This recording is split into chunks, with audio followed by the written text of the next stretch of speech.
Hello. I wanted to show the different movement techniques and just how in-depth that Sword of the Sea can get with its movement. So I'm going to start with some basic techniques. First of all, you'll notice in the bottom left-hand corner, or bottom right-hand corner, I should say, is the speedometer. This is going to be pretty important for actually learning how to properly do a lot of the speed tech and a lot of the movement, and to kind of showcase exactly what's fast and what's not. But essentially, you don't unlock this unless you have completed the game at least once and unlocked it as part of New Game Plus, because here it's hidden normally, and I have it unlocked right now.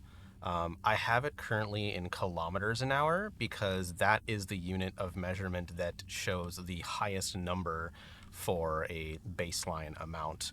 And basically, the bigger the number, since it only does integers and no decimals, the more accurate, quote unquote, of a reading you get with how fast you move, versus using miles per hour or ms, which I actually don't know what that stands for, but it's the smallest number. But I think I'm preferring to use kilometers an hour. So this entire video will be done doing everything in kilometers an hour. If you want to, see things in miles per hour or the other option, then you're just gonna have to do like the math on that one. But for now, that's kind of my reasoning for wanting to do kilometers an hour, is it just shows a higher number, essentially. Anyway, so really basic movement. Hitting forward is one of the most basic things, because this is just like your normal, skating speed. And just going forward, like as you turn, you notice as you turn, you gain a little bit of speed, but not a whole lot. But if you go just straight on a specific kind of surface, you'll be like, 63 or so kilometers an hour. On different surfaces, you're going to go faster, but on something like this, where it's like rock and pebble, or like the slower surfaces, you'll only go so fast. Now notice that if you jump,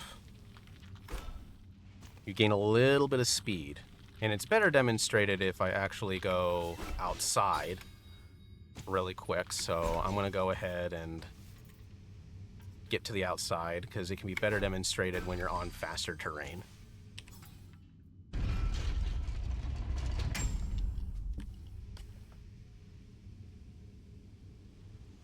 Even when I go up steps, it only lets me go so fast. But then once I reach sand, now my speed goes a lot faster.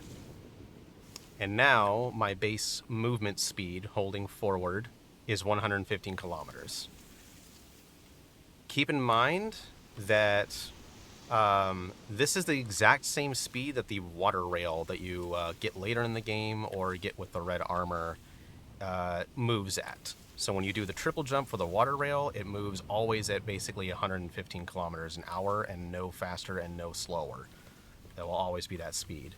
But if you're on flat sand surface, I think water works as well. I'll test water here in a short bit, but I'm pretty sure water is the same. Your speed is definitely faster than if you were on some sort of harder surface like, rock. But yeah, this is the basic speed that you have, first of all.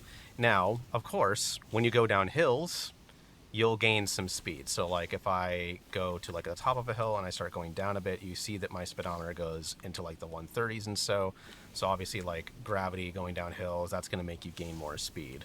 But your base like flat level speed is going to be always 115. So now the next movement variable that gets added is jumping. So when you jump, you get to something around 130 while you're traveling in the air. You'll also notice something else is happening when I land. If you look at the speedometer, I gain a little bit of speed whenever I land. So you can also see this whenever I stand completely still. If I jump in place, you can see for just like a moment, for like a frame or so, the speedometer actually shows a reading, even though I'm not holding forward. And that just gets expounded upon when I'm actually moving forward. So you can see that just by doing a jump and landing, I'm hitting about 150, sometimes 160 if I'm like going down a hill. But you can see even just from jumping and landing, you go faster than just moving forward like normal. So that's cool, right? And of course, if you double jump, doing double jumps does not make you go any faster. Doing triple jumps does not make you go any faster, as you can see. In fact, doing the triple jump reduces your speed a little bit, if you can see that right there.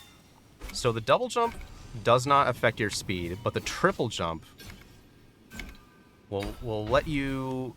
And then any fourth jump that you do after that won't do any more altering his speed. But the triple jump will cause you to lose a little bit of speed in the air, but then bring you back to normal. I think that's kind of maybe balance out the third jump. But that's an interesting thing to note. Also, doing tricks does not affect your speed.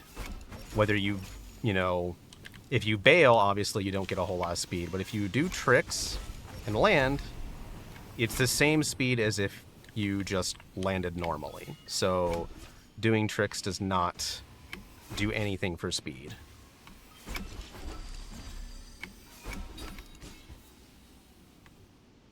So that should demonstrate that. So you'll probably think like, okay, well, whenever I land, like, what's like the optimal, jumping kind of pattern? Because, well, the thing is, when you land, you only get that boost of speed for a short period of time. And the problem is, if you try to hop, like, constantly, you kind of get somewhere, but it seems to kind of cap off. There's not really much momentum. Like, you move faster than, if you were to just hold forward the entire time. But, like, spamming jump doesn't really net you speed gains. So, and it's not like changing the pattern of when you jump or how high you jump or anything like that. I do notice one thing, though. The higher that you land from, the more significant your boost. So if you land pretty high up, then your landing speed's going to be higher as a result. So if I, maybe like go up to here and then land from further down, it's kind of hard to demonstrate. But I'm pretty sure the higher that you are in the air, the better. I think also if you dropping is tricky because you have to like hold forward. I don't actually think dropping changes anything. Yeah. I don't think it actually lets you gain speed that much because I'm still going downhill there. I think if you drop and you land on like a slope, like if you actually like line up with the angle that you're dropping at with and line it up with a slope, then I think you gain a little bit more speed, but it's not like a ton or anything like that.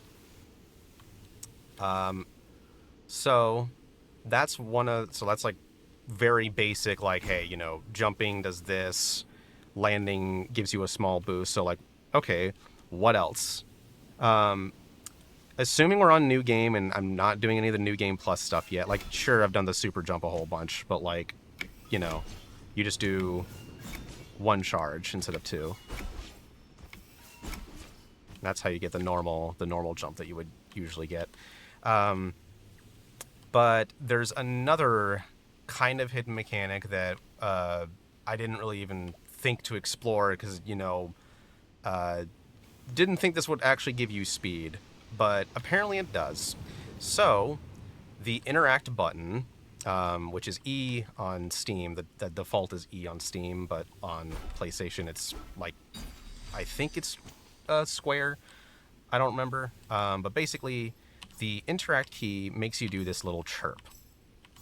And I've seen this a lot I've seen this before in like Journey, used to like light statues, and it's used pretty much to the same effect in this game as well.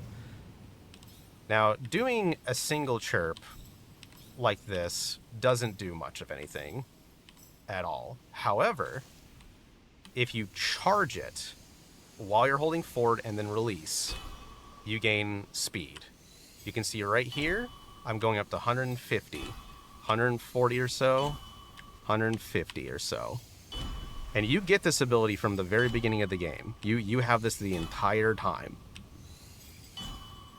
So you just get a free boost whenever you're on the ground. Now, you're probably also wondering, can I do it in the air and gain speed? And I'm pretty sure the answer to that is no. Yeah, see, I didn't gain any speed while in the air. You only gain speed while on the ground. So in addition to this, if you're holding forward and you jump and then you chirp right as you land, you gain a lot of speed. Like you saw, it went to like 200 right there.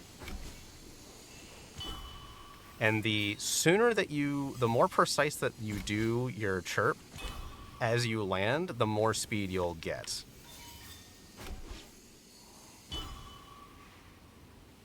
So the cool thing is, if you chain this over and over and over again, and you'll want to, essentially what you want to do is you want to let go of the chirp, because the chirp is something like it tapers off after a second. You know, it goes up for a bit and then it slowly goes back down. But you don't want to jump immediately after using it, because then you don't retain the speed. You want to wait until a little bit afterwards, like this. And if you just chain this over and over again,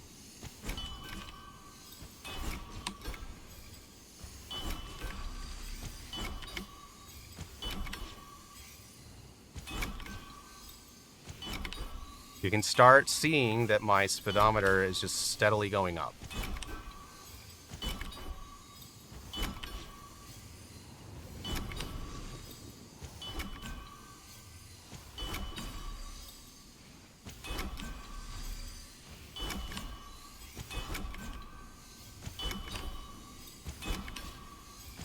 And you can just chain this a lot. You can keep doing it. If you do it well enough, you can get like over 300 kilometers an hour pretty easily without ever having to use a boost. So this is like really, really good and really viable for something like a new game, you know, without using the Wisp Cloak at all. So now I'm going to go into this area and I'm going to demonstrate boosting, because boosting adds even more dynamicism to the movement in this game. So in addition to chirping, you can boost at the same time that you release your chirp, and you'll get way more speed than if you just boosted normally. So here I'm going to do a boost into a jump and see how fast I go, and then I'm going to do a chirp into a jump, or a chirp and boost into a jump.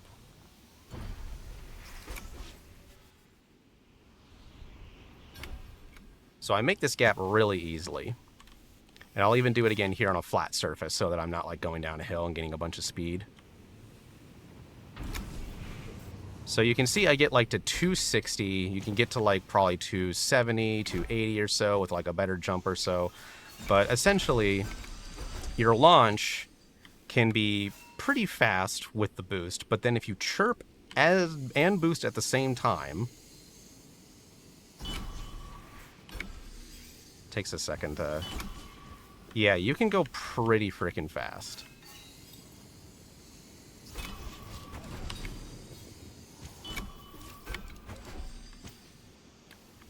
It's also demonstrated by if you...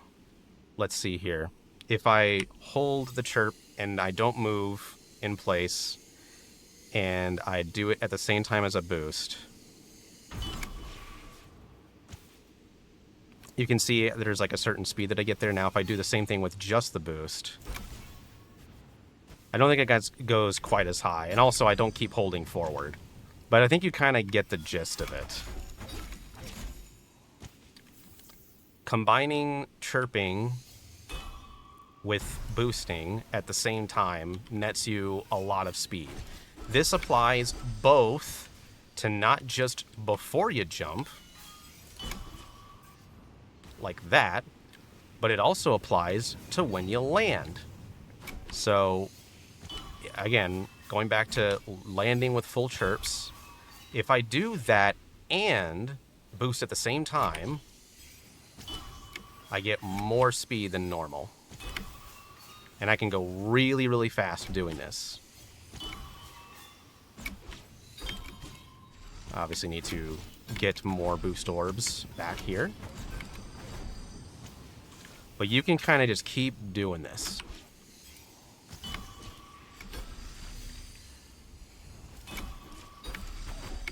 And you can chain it over and over and over again, and you can get a lot of speed.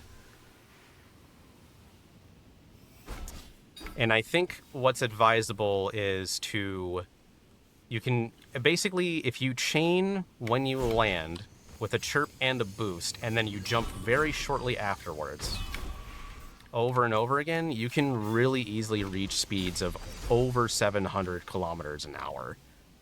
And even more so if you even go downhill. So earlier I mentioned I wanted to see what water did. I feel like water is going to be the same speed as sand.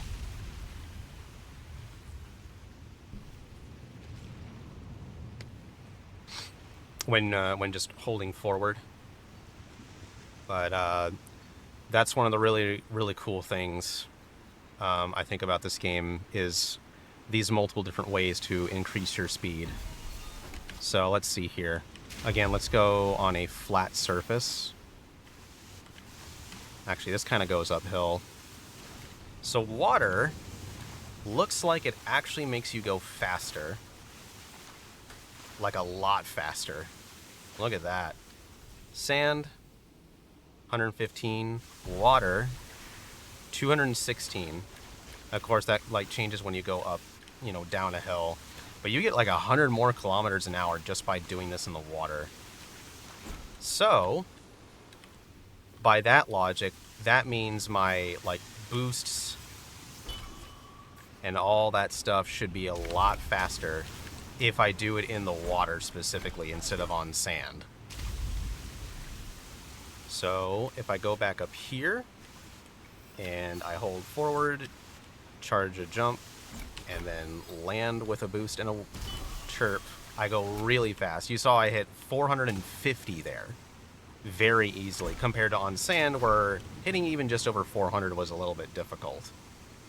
So you're incentivized to move on water as much as possible. The more you move on water, the better. Because you can reach some really ridiculous speeds by doing that.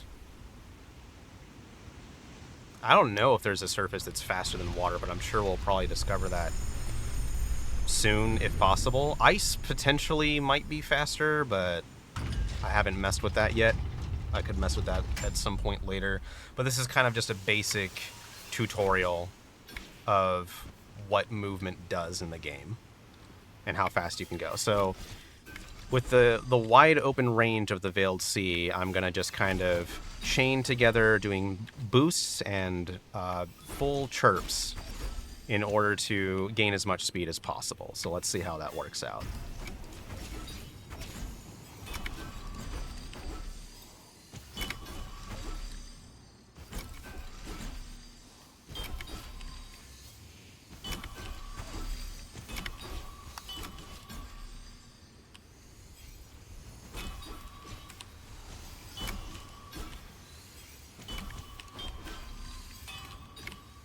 It can be a little bit tricky.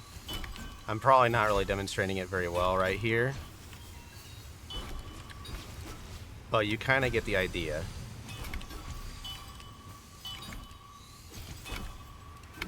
You can combine all this together and you can get some really fast speeds.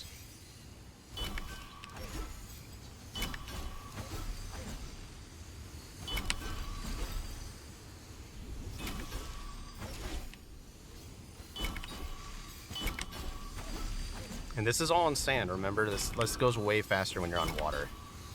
But you can just keep doing that over and over again. So, and there's a lot of really wide open sections in the game where you can just repeatedly chain stuff like this over and over and get some ridiculous height like this.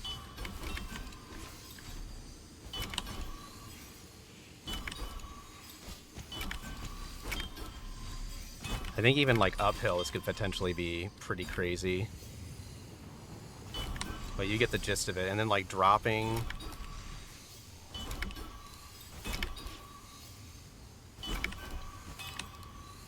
Like you go so freaking fast. And I hit the chain, of course.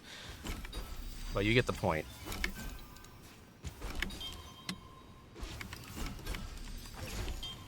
I definitely think you get the point with that. Just how high the skill ceiling goes with the movement in this game is really, really impressive. There's other probably like more niche movement things with other parts in the game, like especially probably around Frozen Tundra, but this should give you a pretty good basic overview of how movement works, how it, not exactly how it's calculated, but like how, like what things give you speed and how to get as much speed as possible. So yes, it is worth it when, like, say for example, you're coming down from the west side chain in Veiled Sea all the way to east. It is absolutely worth it to try to hit as much water as possible, land as much water as possible, and chain the jumps as much as you can. Because I could see someone getting maybe even up to 1,000 kilometers an hour. You could get so absurdly fast to the point where you probably can't even control it very well.